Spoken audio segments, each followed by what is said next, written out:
Bonjour, donc bienvenue à votre entraînement chez vous. Aujourd'hui, nous allons travailler sur le grip et en fait la pression des mains sur le grip.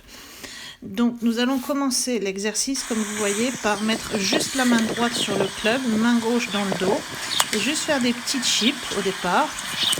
Avec cette main droite, vous allez voir c'est plus ou moins facile et vous rendre conscience en fait est-ce que vous avez déjà assez de force, mais est-ce que aussi la pression vous arrivez à la maintenir au travers en fait de la frappe du début jusqu'à la fin.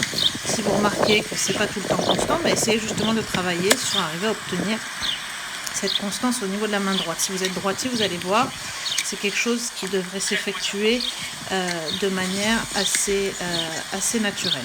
Ensuite, vous allez passer à la main gauche, pareil, des petites chips. Alors vous allez voir, si vous êtes droitier et que vous faites avec la main gauche, les coups se compliquent un petit peu, ou du moins vous vous rendez compte en fait de la faiblesse musculaire en fait de ce côté-là.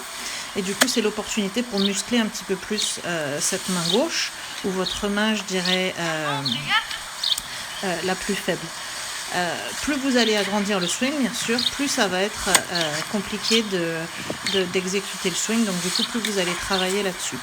Une fois que vous avez fait main droite, main gauche, et que maintenant vous avez vraiment pris conscience des deux côtés, maintenant vous allez prendre votre grip, mais en fait vous allez faire ce qu'on appelle un grip baseball vraiment très séparé, où les deux mains sur le club, pression constante des deux côtés, tout en swingant.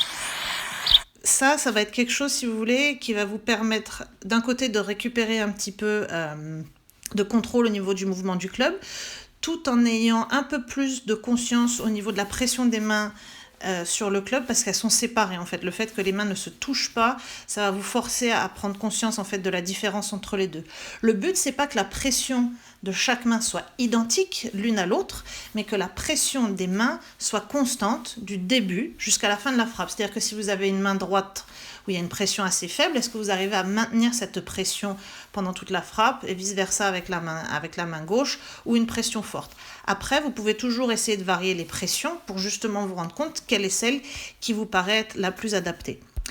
Pour finir, bien sûr, vous allez remettre les deux mains sur le club avec votre grip classique, et en prenant conscience de ces différences, et du coup en essayant d'adapter avec les découvertes que vous venez de faire dans cet exercice. Donc voilà, je vous souhaite un bel entraînement et je vous dis à bientôt.